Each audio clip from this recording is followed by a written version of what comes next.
God is able. From disability to possibility.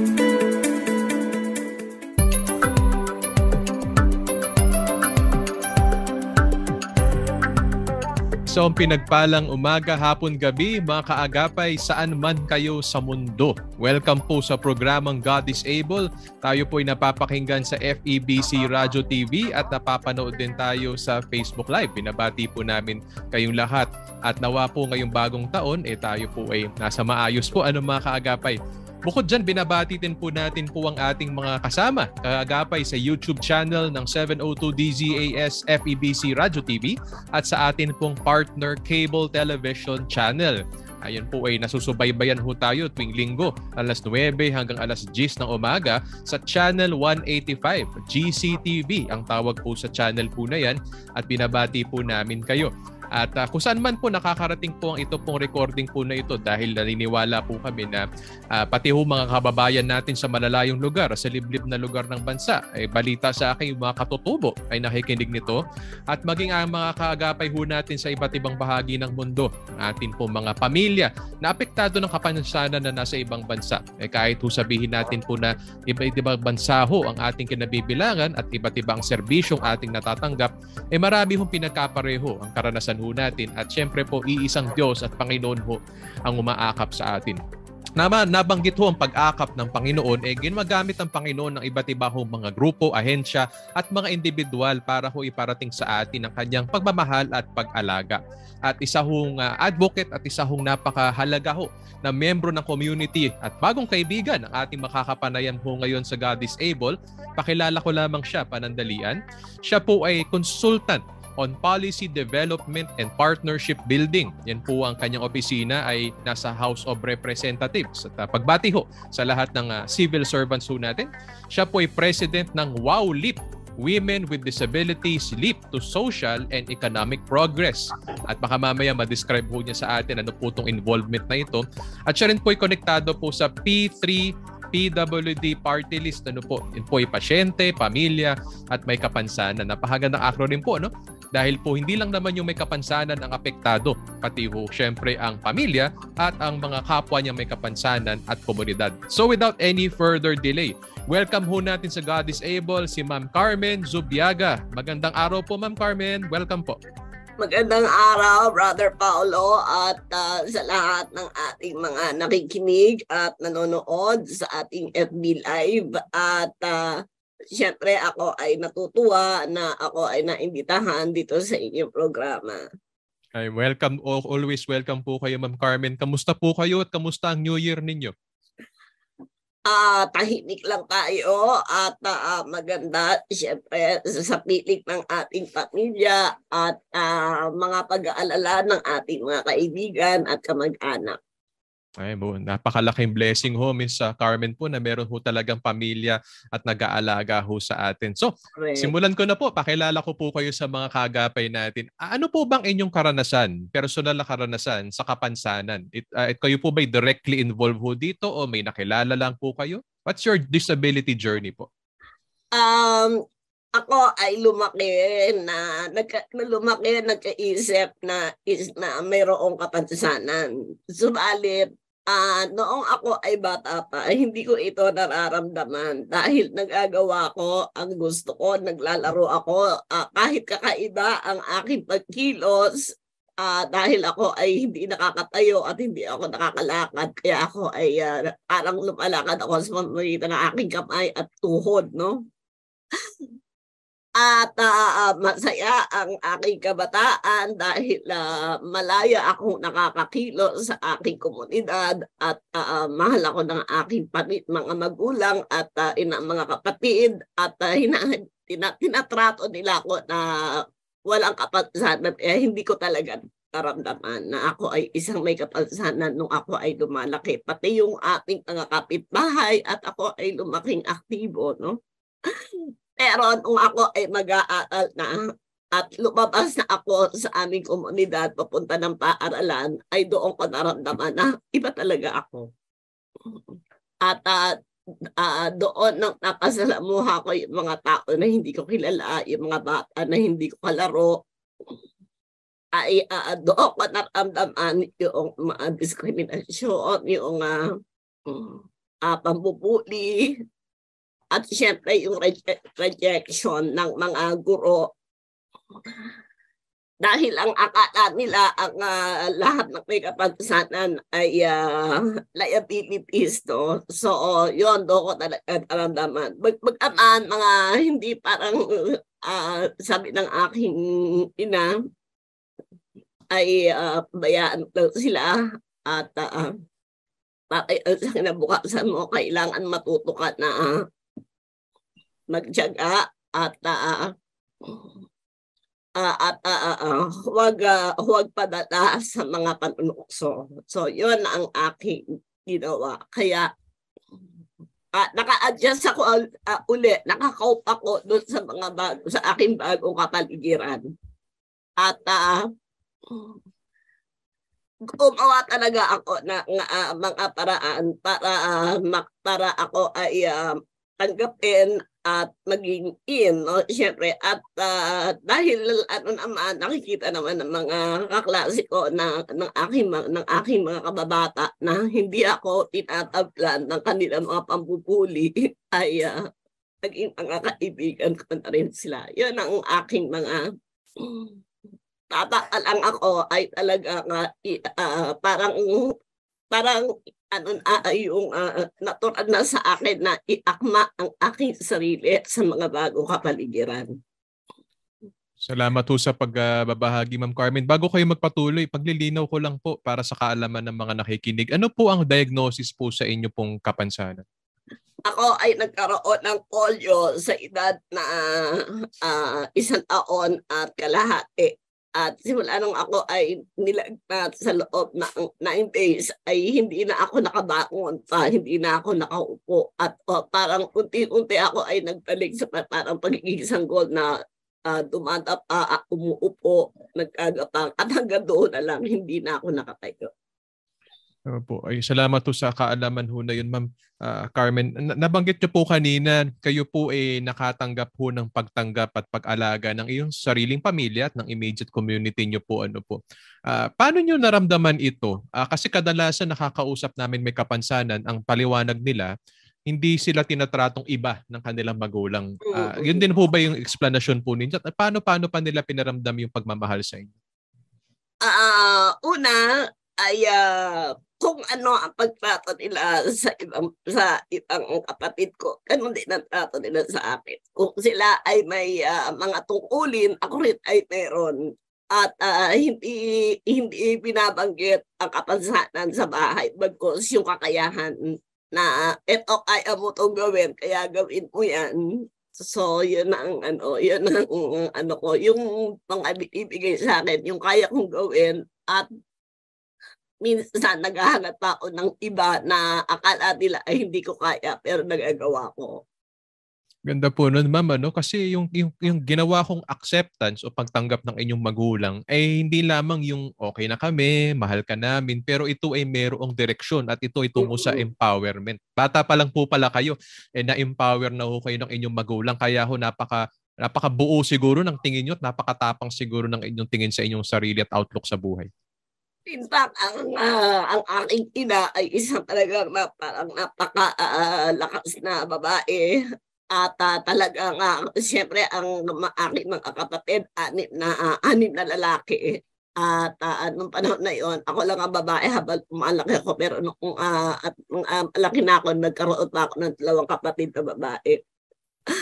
At talagang nakita ko kung paano talaga yung aking ina ay i-direct yung aking 6 na mga kapatid na lalaking mga bullies talaga. At doon talaga una yung mga bullies na yan, siyempre mga natural lang naman yan sa mga kabataan. At doon ko natuto talaga na iakma ang aking sarili sa ganung kapaligiran na natural lang yun sa buhay dumarating at kailangan tayo ay matutuloy pagtanggol ang ating sarili.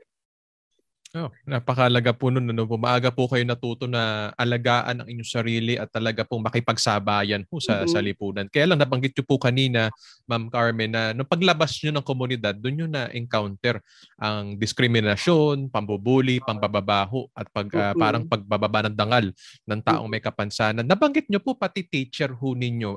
Maaari po bang maipaliwanag paano ho naging posible na isang guro na may panawagan maging parang ikalawang magulang sa paaralan ay nakapag-discriminate po ng may kapansanan? Una, nung ako ay ipinapalista pa lang ang aking ina, ipinapaliwanag niya sa mga guro kung ano ang aking kalagayan. At na ilang guro, ilang section, no, ang ilang guro ang pinagtangkaan niya na ako ay ipalista sa kanilang klase at lahat sila ay tumanggi. Maliban sa isang tatang guro na bago lang siya, na hindi siya talaga nakatanggi dahil na nagmamakaawa ang aking ina. Pero nung first day, talagang nakita ko na parang hindi niya ako pinapansin, parang baliwala lang at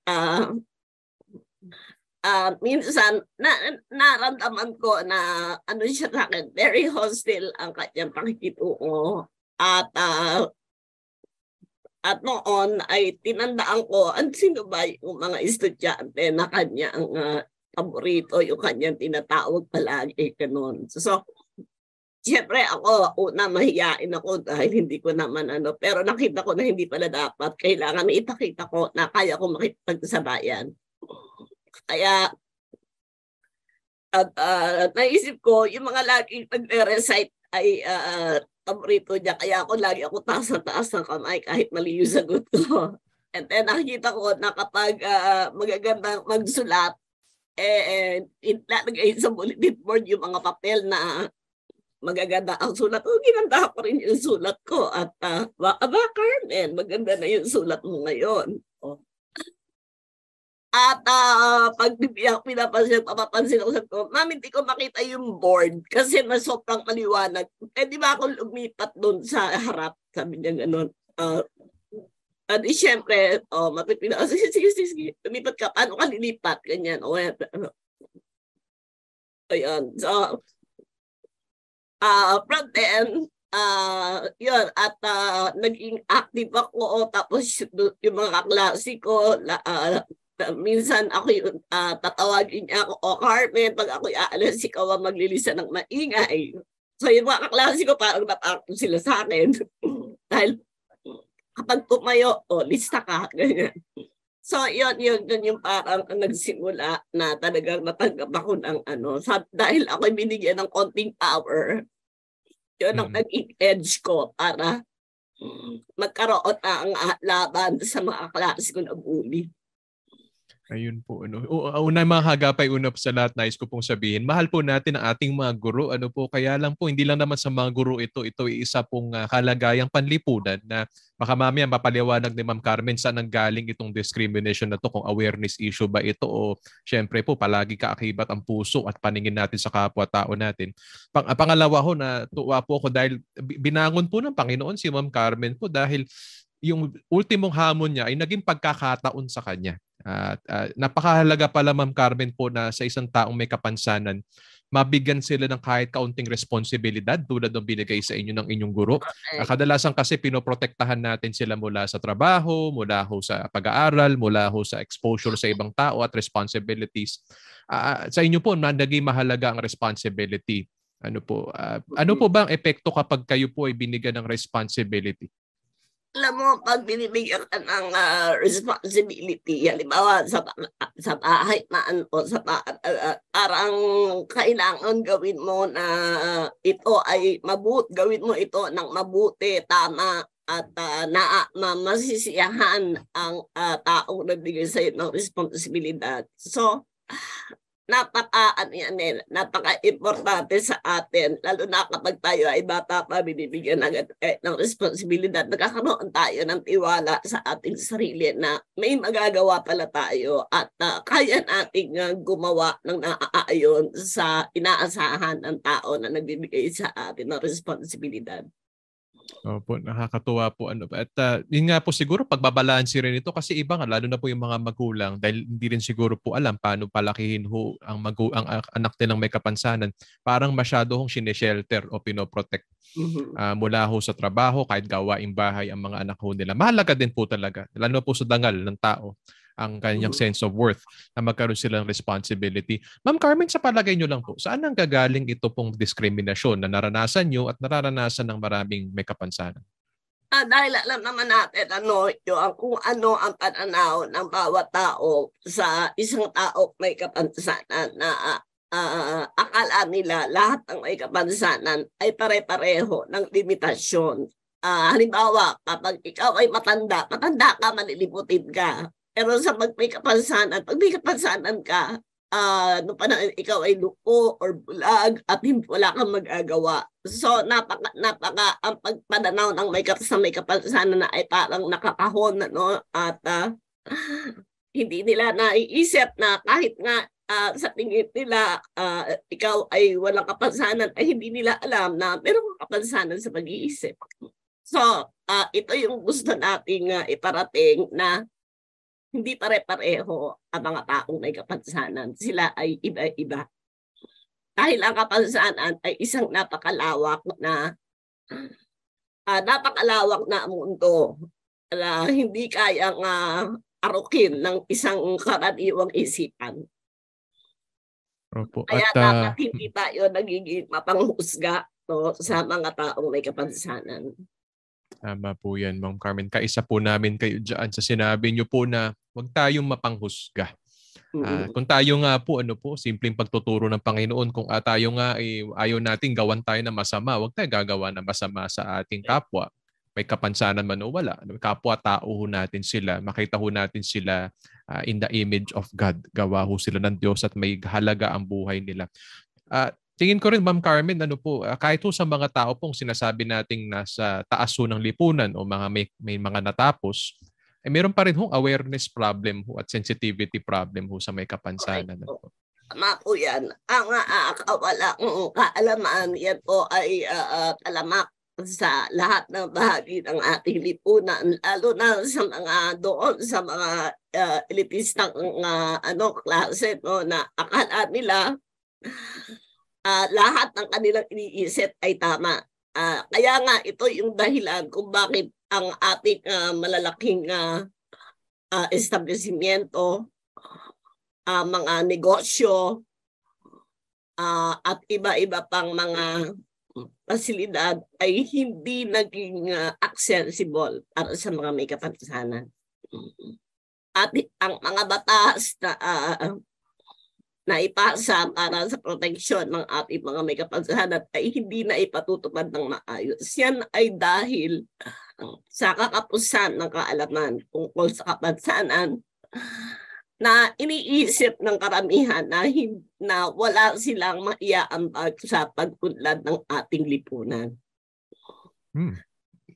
At yan ang gusto nating basagin at maging mga may kapansanan sa kanilang dinaraanan sa pang-araw-araw ay sila mismo hindi nila nakikita na sila ay nagiging bahagi ng kanilang pamilya, komunidad at maging ng ating kabuuang lipunan. Mahalaga yung sinabi niyo po na hindi lang naman ho sa panglahatan po ang solusyon manggagaling. Kailangan din po may pagkilos ho sa mga may kapansanan mismo. Ay self-image sila. Yung pagtingin nila sa kanilang sarili ay may panalo natin. At the same time, yung nga po, kahit ho sabihin nating negosyante, politiko, leader, tao nakapagtapos, nasa academic elite natin, kailangan pa ho ng patuloy na awareness ho. At syempre sa puso, sensitivity sa mga concerning po ng mga may kapansanan.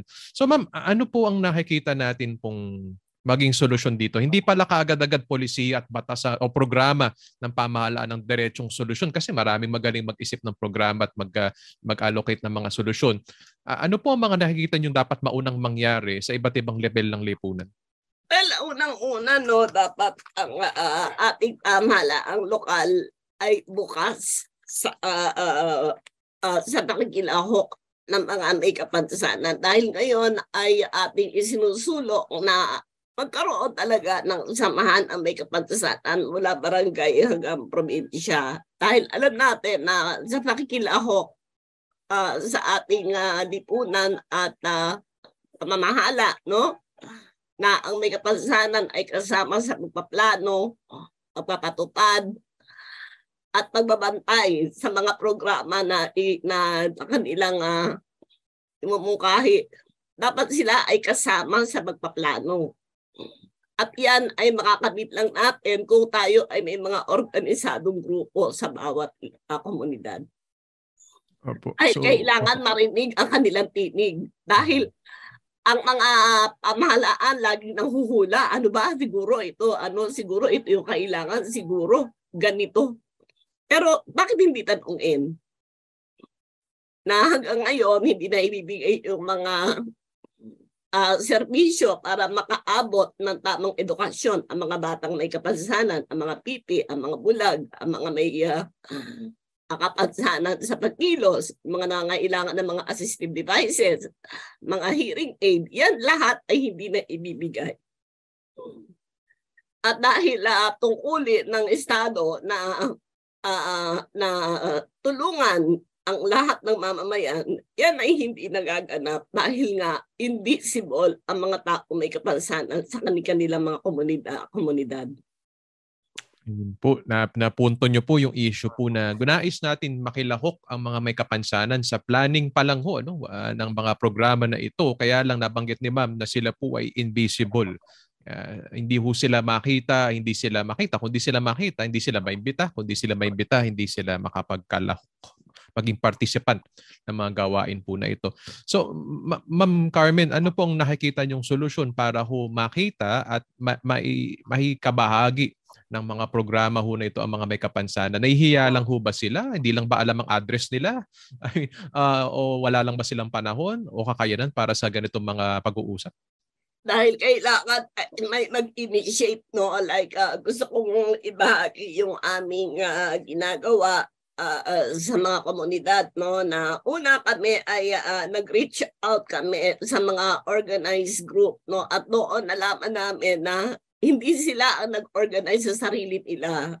Tinawag lang sila ng kanilang mga local officials, barangay, social worker, para sabihin, mag-organize kayo. Ngunit sa kanilang pagpupulong, hindi sila binigyan ang pagkakataon na mamili na kanilang pinuno, kundi yung mga tumawag sila ang pumipili ng mga mamumuno. So, dito pa lang nakikita natin, ang trato nila talaga sa mga may kapansanan ay walang kakayahang magdesisyon para sa kanilang sarili. At dahil ganon ang ginawang pag-organisa sa kanila ay para silang nagiging extension ng mga lokal na pamahalaan na gayong dapat tinutulungan sila at sila ay ine-empower na magdesisyon at bumuo ng organisasyon. Una, dapat ipaalam ano ang organisasyon ng isang may kapansanan. Ang nangyayari, parang ito ay binuulang for compliance ng LGU na magkaroon ng local ng samahan ng may kapansanan na ito ay nire-require ng mga ahensya ng pamahalaan. So, para sila ay magkaroon ng recognition. Parang nangyari baliktad, ano? May polisiya, pinatupad na lang basta. Pero imbis na yung spirito ng polisiya, nakuha ng komunidad. At pero hindi nila binibigyan ng kaalaman ang may kapansanan kung paano tatakbo ang isang samahan. Yung iba na didiscover na lang nila sa kanilang interaction with other groups at yung iba ay talagang ang paniwala nila sila ay under ng barangay o under ng kanilang mga municipal social work welfare office. At nakakalungkot yun dahil wala silang karapatan na alamin kung ano talaga ang kanilang dapat gawin at ang kanilang karapatan na maging na magpasya at makilahok sa mga paggawa ng programa para sa kanilang sariling sektor. Opo. At nabanggit po, pag nag-organisa ho sila, ano ho ba kadalasan ho mga pwede nilang pag-usapan at kung may pag-uusapan sila, may kakayanan ba sila at meron ba silang wins para magrekomenda sa polisiya? At kung meron man silang rekomendasyon, ito kaya ay naalalaanan po ng resources ng pamahalaan. Oo, tukulin ang pamahalaang lokal na maglaan ng resources para palakasin ng isang samahan ng may kapansanan. Dahil alam naman natin na kailangan nila ng suporta. Una, mobilization. Diba? Ang ating mga sasakyan ay hindi naman accessible kaya mas mahal ang bayad nila sa tricycle o jeep na kailangan nilang arkilahin para sila ay makapunta sa munisipyo. At yan dapat ang ibinibigay ng pamahalang lokal. Kumbaga ay bigyan sila talaga ng support para sila ay maka-organisa at makapag-meeting. At kailangan din na ipaliwanag sa kanila ano ang role ng isang organisasyon bilang isang civil society organization o non-government organization. Mahalaga ho na malaman nila kung ano nga ba ang dahilan anyo ng kanilang pagsasama kasi kung kukulungin lang sila, may structure ka, may platform ka, pero walang content, walang nilalaman, ano nga ba ang pinag-uusapan? Kailangan din yung pagbuo ng isang liderato o yung pamumuno, ayan ay binibigyan ng kaukulang pagsasanay, di ba? Dapat meron mga leadership development, yes, mga team building, meron mga pagtuklas sa sarili, ngunit yan ay hindi nangyayari. I see. Meron ho ba kayong mga kwento na mga na-organisa, na-mobilize either by themselves or ng lokal na pamahalaan na grupo at ano yung mga naging success stories o policies na narekomendan nila na pumasa at na-implement? Yung isang project namin last year, kami ay nagkaroon ng pag-identify ng mga barangay-based organization na gusto natin palakasin at bigyan at tulungan para sila ay magplano at makabuo ng isang proyektong pangkabuhayan. At kami ay nagkaroon kami ng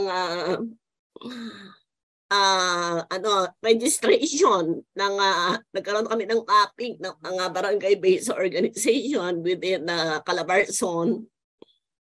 At kami ay naka-identify kami ng 60 barangay organization. At nagkaroon ng screening, natuklasan namin na karamihan sa kanila ay wala naman palang mga opisyal, tinawag lang ng kanilang mga barangay captain at hindi sila nagkakasundo. Ang nakita lang namin ng buo, out of 60 barangay na nagpalista, 12 lang ang nakabuo ng team of 5. At kaya kami yung team of 5 na yan ng 12 barangays, yun ang binigyan namin ng training sa personality development, in building, leadership. At binigyan namin sila ng alaman tungkol sa advokasya, paano bubuo ng isang malakas na organisasyon. At binigyan din namin sila ng special training about entrepreneurship at business development planning. Ayun. Na-capture ko doon yung specifico, yung entrepreneurship tsaka business plan development. Ano po mga klaseng industriya sektor ito involved sa mga business? Kasi usually, naisip may kapansanan yung mga paggawa ng sabon o paggawa ng arts and crafts. Ano po itong mga nakita nyo po? Baka may bago o innovative ho kayo na present pa sa kanila? Meron kaming isang grupo ng mga nanay na mga batang may autism at intellectual disability at sila meron silang mga art therapy session kung saan ay ang nanay at ang bata ay nagpe-paint, no? Ang ginawa nila, yung mga painting na yan ay inilagay nila sa mga katsa para gawing eco bag. At yun ay nakita natin na talagang yung bonding ng magulang at ng batang may autismo ay isang napakagandang, ay nagbubuo nga ng isang magandang artwork. At yun ang kanilang naging project noon. Ito mga nanay na to, nag-produce sila ng mga eco bag, throw pillows, at mga pillowcases na ang design ay yung mga ipininta ng kanilang mga anak. Nice. At yun ang sinuportahan namin at isa sila sa mga successful na grupo na aming nabigyan ng tulong in terms of training at kaunting kapital para sa kanilang mga proyekto. Yes. Oo. In fact, sila ay nagbebenta sila sa mga trade fairs, mga bazaar, at doon ay talagang makita natin kung gaano yung simplicity ng ginawa ng mga batang may kapansanan ay napakaganda sa patnubay ng kanilang mga magulang. Kumbaga ito ay isang family is artwork. Dahil batang may kapansanan sa pag-guide ng magulang ay nakakagawa sila ng mga magagandang bagay. Alala ko tuloy yung mga kaibigan namin sa God is Able, si Ma'am Malu at si Clarissa. Yun po ginagawa, mag-ina ho yan. Kasama po yung sinabi niyo po, nagpe-paint ho yung batang may kapansanan at syempre guided ho ng magulang. So pag-pray ho natin na talagang mag-succeed itong mga success stories na to at magpatuloy sila in that sense. Matanong ko lang po, Ma'am, ito po mga kadalasan kasi naririnig na ho natin matagal na ho itong mga arts and crafts programs, itong mga homemaker program ho natin para nga humagawa sila ng damit o ng mga iba't ibang mga crafts. Ano po? Sustainable po ba ito? Meron ba mga programa na alam yung taon na ho at kumikita ho sila at ito'y nagiging kapaki-pakinabang talaga sa mga pang-araw-araw na pangangailangan nila? Meron kaming isang grupo, isang grupo ng mga kababaihan sa Cavite na ang kanilang business venture ay yung paggawa ng mga iba't ibang flavor ng peanuts. Mm-hmm. At yan ay nilalagay nila sa magandang lalagyan, nilalagyan ng at ang kanilang mga suki ay naglalako sila sa mga government agents, mga government offices at welcome na welcome sila. In fact, nung inintroduce namin sila sa top yung kanilang business plan is most feasible of all. Dahil napakasimple at may market sila at doon nakita namin nung ito ay inintroduce namin sa kanilang LGU ay sinuportahan sila na kanilang LGU sa additional capital. Mahalaga yun na meron pong feasibility yung kanilang project. Oo, dahil yan ang gusto namin at kumbaga ay nabigyan tayo ng magandang canvas ng kanilang proyekto. Makita mo pag tingin mo sa kanilang business canvas ay makita mo agad na may tubo, ay may market, ay napakasimple. Ito yung gusto natin na mga negosyo na hindi gaano complicated pero kikita ka na sa loob ng isang araw, ang isang gumagawa ay maaaring kumita ng 400 hanggang 600 a day. Wow. Yan po ang gusto rin ho natin po. Hindi lamang makapagsimula. Kasi kung tutuusin, marami ho nagsisimula kahit may kapansanan o wala pero hindi nakakapagpatuloy. And maganda yung kwento nyo po na may mga success stories na nagpatuloy at kumita talaga. At meron may kapansanan. Brother Paul, meron din kami mga individual. Yung mga talagang lahat ay nakakomplete ng training, at nakita namin yung kanilang individual business plan. Ano ang gagawin mo kapag ikaw ay may 2,000 pesos na puhunan? At ikaw ba ay kikita ng 300 to 450 kasi yun ang minimum rate sa minimum wage sa Calabarzon, 400 something. At doon sa kanilang mga plano ay nakita nila na posible pala na ang 2,000 pesos mo ay magbigay sa'yo ng 400 a day. Wow. At kami ay nagbigay sa about 33 individuals na may sound business proposal. Tawag namin dito, may 2KBs.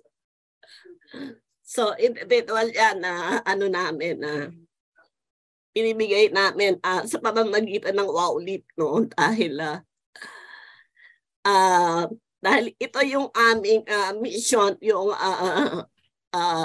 social and economic participation ng mga person with disability, na mabigyan sila ng pagkakataon na patunayan sa kanilang sarili. Like, pero kaming isang beneficiary, no? Hindi siya nag-aral, no? Pero ang galing niyang magkwenta at meron siyang learning disability. Pero ang kanyang skill talaga ay magkwenta. At nagpinigyan siya ng balot at chicharon at tinulungan namin siya, halimbawa, may 2,000 pesos ka, ilang balot at ilang chicharon ang kailangan mong ibenta para ikaw ay makita ng 400. So, tinignan namin yung kanyang experience sa pagtitinda. Naka 400 plus, mahigit pa na kumikita siya. So, yun ba ay hindi mo susuportahan? Napakaganda dahil inaamin niya hindi siya nakapag-aral at hindi kailanman sa buhay niya hindi siya nabibigyan ng pagkakataon.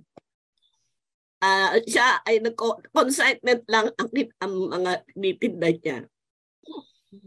At no nabigyan siya ng pagkakataon na magkaroon ng konting puhunan ay talagang tuwa siya. Kaya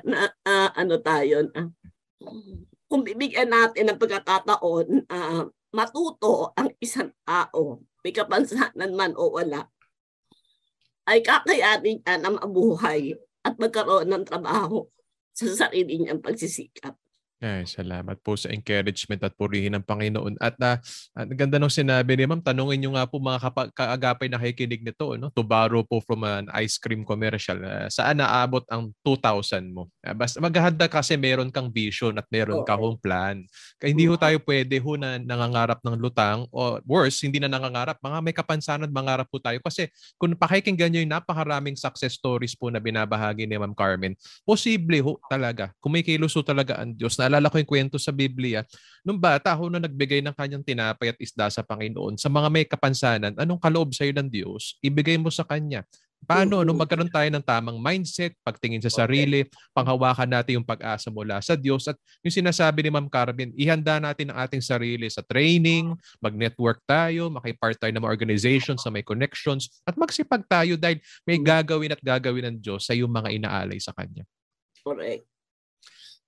So Ma'am Carmen, mapunta naman ako mabilisan ho sa level ho ng mga services kasi yung mga nabanggit nyo po, mga crafts ho yan, may parang manufacturing aspect ho yan. Doon naman ho sa mga serbisyo, limbawa yung mga bulag ho kadalasan na associate sa mga pagmamasahe. Meron ho bang iba pang mga success stories sa ganitong klaseng industry bukod sa massage? At yung mga ginagawang vendor. Yeah, right. Alam mo ngayon, meron tayong isang partner network, no, na ang ginagawa niya ay online training for all persons with disabilities. Blind man yan o ano man. At the end of the course, no, sila ay nagkakaroon ng online job, either as virtual assistant or online social media manager, content writer. So ito yung mga web design, programming at marami pa, no? Ang daming opportunity sa online na kailangan nating ma-explore. Dahil yung kung ano yung skill mo ngayon ay pwede mo yung magamit as qualifier to be an online worker. Like ako, nag-retire na ako, pero I'm still working as a content developer ng mga courses sa isang online university. And that is very Very rewarding naman, ano? And I can still do my advocacy. And then at the same time, I'm still earning. So yan yung isa sa mga ano natin. And then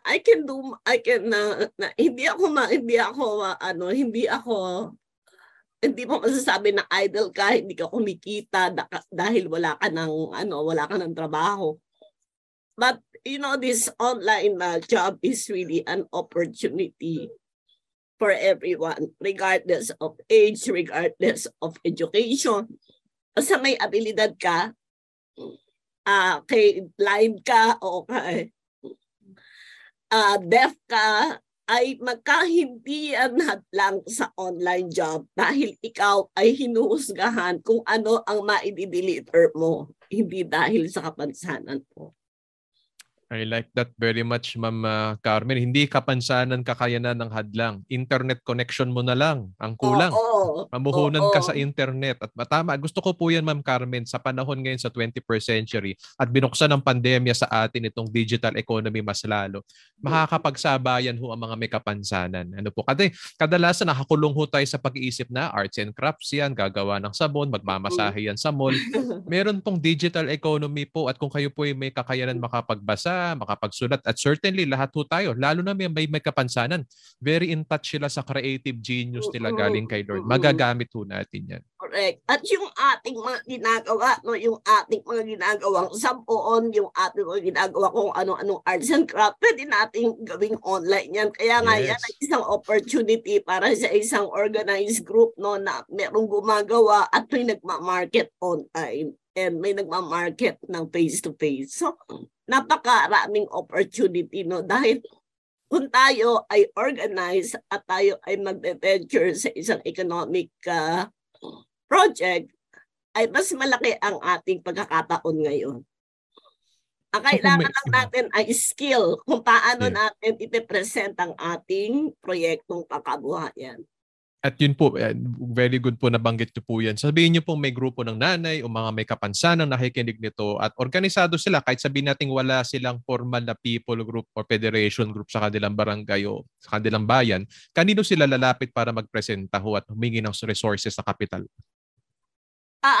Una, no, kung sila ay organized group, pwede sila lumapit sa kanilang public employment service office kung saan ay ililink sila sa DOLE city or provincial office. Natutulungan naman sila kung paano gagawa ng proposal at sila i-accredit bilang Rural Workers Association. At kapag sila ay dumaan na sa proseso na bigyan sila ng accreditation, ayun, mabibigyan na sila ng puhunan at at kailangan lang ay i-accomplish nila yung proposal. Kaya napaka-importante talaga na meron tayong konsepto kung ano ang negosyo na ating papasukin. At yan ang aming itinuturo sa WowLib. Very good. At mga nakikinig nito, whether arts or crafts kayo, ano mang industry nyo, nabanggit po at ulitin ko yung sinabi ni Ma'am Carmen, isama nyo sa inyong plano at proposal, gawin yung digital, gawin yung online para mas maraming maabot itong mga plano ho na in-inspire ni Lord sa inyo. Ma'am Carmen, napunta naman ako sa demand side kasi puro supply yan yung mga pwede nila may offer sa ekonomiya. Doon ako sa demand. Meron ba kayong parang suggestion or encouragement sa mga negosyante, sa mga kumpanya na medyo may alinlangan na mag-hire o magbigay ng oportunidad sa may kapansanan sa kanilang mga organisasyon o kumpanya? Ngayon kasi, no, trend ngayon yung acceptance ng diversity and inclusion in all companies. No? Kapag ikaw, kumpanya ka, hindi mo alam yung diversity and inclusion, out ka. Kaya dapat malaman ng mga kumpanya at i-adapt nila itong diversity and inclusion principle sa workplace. Dahil marginalized ka kapag wala kang ganyan. So, at ito rin, no, alam mo, yung mga company na nag-adapt itong konsepto na to, kung saan sila ay nagbibigay ng a certain percentage of employees to be person with disabilities or with belonging to LGBTQ community ay mas nakagain sila ng maraming support na either sa mga customers or sa kanilang mga international investor, dahil yan ang hinahanap talaga ng mga international investor, yung inclusive policy ng mga kumpanya. Ituloy natin po yung tema ng empowerment na naranasan nyo po. Pag ang isang PWD po ay binigyan ng job, employment opportunity, ano bang naiaambag niyang espesyal? Bukod sa kanya kung basic knowledge at skills, ano napapansin niyo pong parang karagdagang value na mga kumpanya po, whether big or small, ay meron pong partisipasyon ng may kapansanan? Parang ito ay isang contribution sa advancement ng society, dahil wala kang iniiwanan. Siyempre, yung sympathy ng marami ay nasa iyo. Especially kung nasa Pilipinas ka, napakalaking bagay mag-employ ka ng isang may kapansanan. Pero hindi alam ang mga kumpanya ay nag-e-employ na sila ng mga may kapansanan, hindi lang nila alam. Dahil marami mga empleyado ang may mga mental health condition na hindi nila naiintindihan. So, better na itong mga kumpanya na to na asking, minsan nga malapit sila sa akin, tatanong nila, ano po bang mga disability ang pwede namin i-employ? Tanong ko sa kanila, ano ba ang requirement nyo? Kung requirement nyo ay kargador, pwede kayo mag-employ ng mga deaf. Pero kung ang requirement nyo ay mga clerical work at yung mga skilled na professional that requires, depende. In fact, you cannot choose what disability to employ. It depends on your requirement. Basta qualified ang isang person with disability sa hinahanap nyo, ang kailangan lang ay bigyan sila ng opportunity or priority above the rest. Ayan. So maganda yung sinabi ni Ma'am Carmen, ulitin ko lamang po, dapat ho mga companies, mga nakikinig ho nito, na dapat ho ay meron ho kayo na opportunity na binibigay sa may kapansanan. At bukod sa kanilang kakayanan, meron silang added value na banggit po ni Ma'am Carmen. Malapit sa puso. Ayun. Hindi mo, napakagandang marketing strategy. Kumbaga, napakalapit sa puso. Kausap, kaserbisyo, katrabaho ng tao may kapansanan. We agree. We are so blessed by persons affected by disability. They add value to any organization, to any community. At yun nga po, hindi nakadepende sa, it's not a matter of if kasi dapat nga ho tayo mag-hire. Pero po alamin lang po ninyo saan kaya sila mas epektibong ilagay based sa pangangailangan at goals ng inyong organisasyon. Ma'am, mapunta po ako as we wind down po this wonderful conversation. Mapunta po ako sa simbahan. Dahil po kami sa God is Able at mga marami nakikinig ho nito ay konektado po sa mga Christian churches in particular. Isa rin po kaming napakalaking network of organizations na we hope ay nasa frontline ng pagbangon, pag-progress ng lipunan. Anong opportunities po for any kind of church or faith-based groups tungo po sa hindi lang inclusion but empowerment ng mga may kapansanan sa paligid nila? Alam mo kasi pag regardless of religion, regardless of belief, no, ang isang organization can help in the empowering persons with disability on a human rights based approach. Pero hindi natin isinasaisan tabi, no, na napakahalaga ng faith. Dahil ang isang person with disability na may malakas na pananampalataya, sila yung mga nagtatagumpay talaga. Dahil hindi nila iniaasa sa kanilang sarili, kundi umaasa sila sa patnubay ng kanilang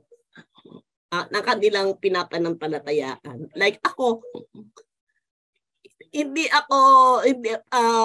ko pinaplano kung ano yung mangyayari sa buhay ko, ito ay iniaalay ko sa Panginoon na kung ano, what your will be done. Diba? Kapag kasi yung hindi yung gusto ko, kundi ayon sa gustuhan ng Panginoon. Kaya kapag ako ay may ina-aspire na hindi ito naganap, yun ay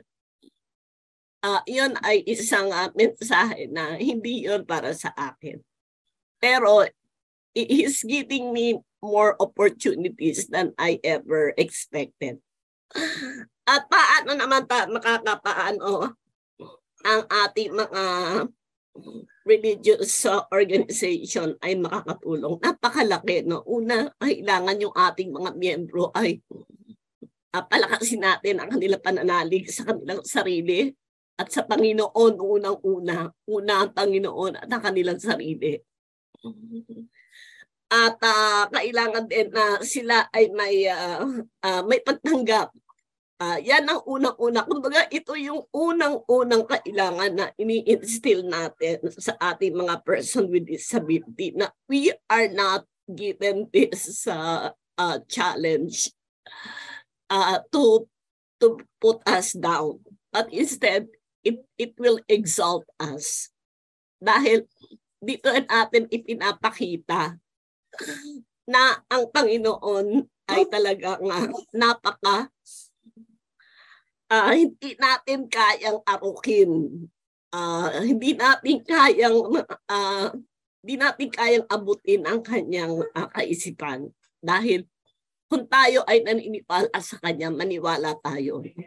Sabi nga, kung hindi mo nararamdaman ang simoy ng hangin, then hindi mo rin mararamdaman ang presensya ng Panginoon. Kaya ito yung una nating dapat palakasin sa ating mga mananampalataya. Kahit ano ang pananampalataya mo, no, Muslim ka man, Buddhist ka man, kailangan talaga yung pananampalataya mo. Dahil kung ano ang iniisip mo, iyon ang mangyayari sa buhay mo. Sabihin natin, your mind is powerful. Kaya bakit ka mag-iisip ng masama? Mag-isip ka na ng mabuti dahil yun ang mangyayari. Sabi nga po, kung paano tayo mag-isip, ganoon din tayo mabubuhay. As you think you are, may ganung kasabihan. At tama po sinabi ho ni Ma'am Carmen, ginawa tayo ng Diyos para manampalataya ay we are beings of faith. At napakahirap sa isang taong walang pinaniniwalaan, wala akong sinasandalan, kundi sarili na lang. Siyempre may mararating naman tayo sa sarili nating kakayanan. Pero yung sinasabi ni Ma'am Carmen, subok na rin ito ng karanasan at subok na rin ito sa kasaysayan. Kapag meron kang mas mataas na pinaniniwalaan, may mas mataas kang pinaglalaban yung mga kaisipan mo, mas mataas na nakikita at nararanasan mo, mas may tsansa po, pagkakataon, na sumulong at magtagumpay sa buhay. May kapansanan man o wala. At doon tayo papasok mga kaagapay na miyembro po ng mga faith-based groups. Palakasin ho natin po ang pananampalataya ng mga may kapansanan po. Number 1 sa Panginoon, na siyang lumikha at bumabangon sa kanila. Ikalawa ho sa kanilang sarili na sila po'y gawa ng Diyos at mahal at tinubos ng Diyos sa pamamagitan po ni Kristo Jesus. At pangatlo po kung yan ang totoo, meron pong plano, mapakaganda at dakilang plano ang Diyos na sana'y matagpuan nila kasama natin. Dahil inklusibo ho tayo sa church, makasama ho natin sila para tuklasin yung mga purposes ng Diyos sa buhay nila. Ma'am Carmen, I'd like to arc your story kasi nabanggit nyo kanina, medyo nabitin lang kanina, na-discriminate ho kayo nung kayo yung nag-aaral. Paano kayo tinulungan ng Diyos para maging sino kayo ngayon? Kasi sobra po kayong at peace, it seems, at sobrang empowered ninyo at in fact, advocate pa ho kayo para sa may kapansanan. Paano kayo dinala ng Diyos sa ganong klaseng empowerment mula sa pinanggalingan nyo po?